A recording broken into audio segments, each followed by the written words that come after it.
Assalamualaikum warahmatullahi wabarakatuh. Kali ini kita akan sama-sama membahas bagaimana ya pentingnya toharoh. Mengapa toharoh itu penting? Dan kenapa kalau kita mempelajari masalah fikih mulai kelas 7 kita yang paling utama, yang paling awal kita bahas adalah bab toharoh. Apa alasannya kenapa bab toharoh? Kenapa bukan yang lain? Kenapa tidak bukan bab haji? Kenapa tidak bukan bab sholat? Kenapa tidak bab yang lain? Kenapa toharoh? Pasti saya yakin kalian semua memiliki gambaran-gambaran apa yang menyebabkan bab itu menjadi bab utama yang kita bahas ketika kita belajar masalah fikih. Fikih adalah salah satu ilmu yang Allah turunkan kepada kita dengan banyak sekali tujuannya. Ya, tujuannya itu sangat amat luar biasa. Ya, kita bisa bayangkan kalau kita tidak tahu bagaimana toharoh. Sebelum kita bahas hal itu, masih ingat gak kita? Apa sih toharoh itu? Toharoh artinya bersuci, membersihkan sesuatu hal yang kotor. Kotor identik dengan tidak suci. Tapi tentunya tidak semuanya suci itu juga kotor. Ya, membersihkan hal yang kotor. Kenapa? Kita tahu sendiri. Kita saja terbentuk dari sesuatu hal yang tidak sangat baik. Ya. Kita ini terbentuk dari sesuatu hal yang tidak sangat baik. Tentunya sama sudah belajar bahwasannya bagaimana istilahnya sistem perkembangan dalam ilmu IPA, sistem reproduksi. Ya. Kita tahu sendiri itu hal yang baik apa tidak? Sangat menjijikkan. Ya. Maka dari itu, ya salah satu alasan kenapa kita itu belajar toharoh, ya untuk membersihkan kotoran. Karena awal mula kita ini juga seperti ini, dari hal yang kotor.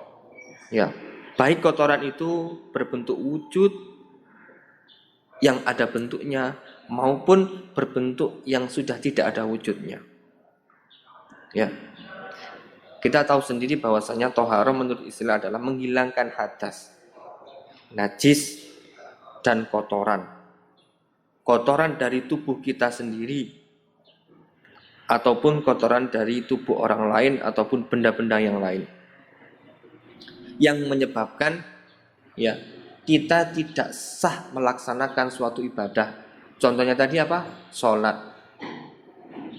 Ya, tawaf. Ya. Hal yang semacam itu adalah awal mula mengapa kita itu belajar toharoh. Ya, dan dalam toharoh ini kita diberi kemudahan. Ya, kemudahan hal toharoh itu yang pertama kalau kita tidak ada air, ya, karena utamanya itu adalah air. Kenapa sifatnya air? Kenapa kita menggunakan air? Air itu adalah sumber kehidupan manusia. Ya. Di dalam air itu bersifat suci, mensucikan. Tentunya ada ketentuannya itu seperti air hujan, air sungai, air sumur. Sumber-sumber air itu yang jelas dalam ilmu fikih hukumnya suci mensucikan. Ya. Kalaupun kita dalam keadaan tidak mungkin bisa mendapatkan air, kita diberi kemudahan. Berupa apa? Tanah. Kenapa tanah? Kita tahu sendiri, tanah itu hampir di seluruh tempat ada, dimanapun ada. Tapi tentunya kita tahu sendiri, syaratnya harus suci. Ya, ya. Kalau kita ingin mensucikan dengan tanah boleh. Ya, tanah itu bersifat kering. Kalau dia itu tanah itu basah, bukan lagi tanah, tapi juga namanya apa? Ledok. Ledok bahasa Jawanya ledok itu. Apa lumpur lah. Lumpur itu berarti basah. Tapi kalau tanah ya itu identik dengan kering. Kalau kering itu bisa dibuat untuk bersuci. Ya, tentunya ada syarat rukunnya sendiri. Ada syarat ketentuannya sendiri. Nah, sekarang kalau sampeyan ingin melakukan suatu ibadah dalam keadaan bersuci, ya, kalau tidak ada air, jelas harus menggunakan tanah. Kalau tidak ada tanah, tidak mungkin. Karena apa? Tanah ini di mana-mana ada. Dan pastikan tanah itu dalam keadaan suci. Misalkan di dinding, pastikan bahwasanya tidak ada kotoran di situ. Di atas almari, dan pastikan tidak ada kotoran di situ. Itu jelas bisa. Atau benda-benda yang bersifat menyerap. Banyak sekarang kita ini. Hampir setiap orang itu mengantongi yang namanya tisu. Tisu ini sifatnya menyerap dan itu boleh.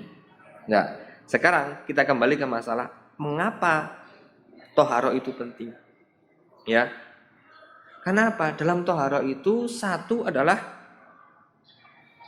awal mula kita melaksanakan ibadah mahdhah. Ibadah mahdhah itu apa? Yang wajib. Seperti sholat. Ya. Sholat itu tidak akan sempurna, tidak akan diterima jika tempatnya suci, badan kita tidak suci, serta pakaian kita tidak suci. Nah, badan kita dalam suci apa? Kita tidak berhadas besar, kita tidak berhadas kecil. Ya, caranya menghilangkan hadas kecil, ya kita berwudu. Hadas besar dengan mandi besar. Nah, itu mengapa pentingnya toharo. Yang kedua, toharo otomatis membersihkan kotoran. Kalau dalam tubuh kita ada kotoran, kita basuh, kita bersihkan. Apalagi kita habis kencing, habis buang air besar, ya, kita bersihkan. Yaitu pentingnya toharo.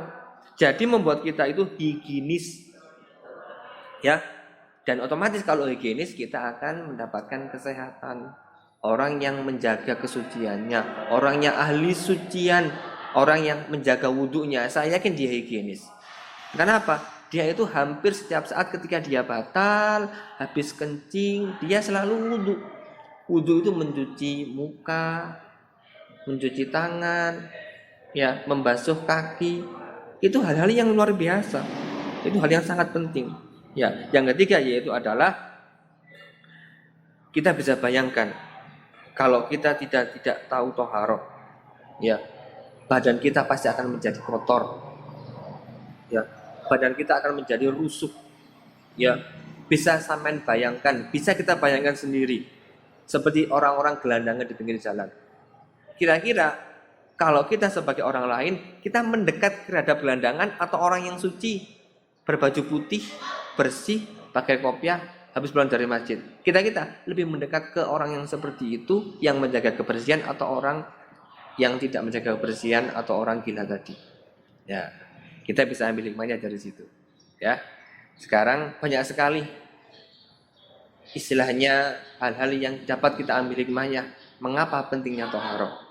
Tapi itu saja, mudah-mudahan ada manfaatnya. Kita teruskan minggu depan, kita teruskan di channel-channel selanjutnya, atau kita teruskan di voice-voice yang selanjutnya. Mudah-mudahan ada manfaatnya.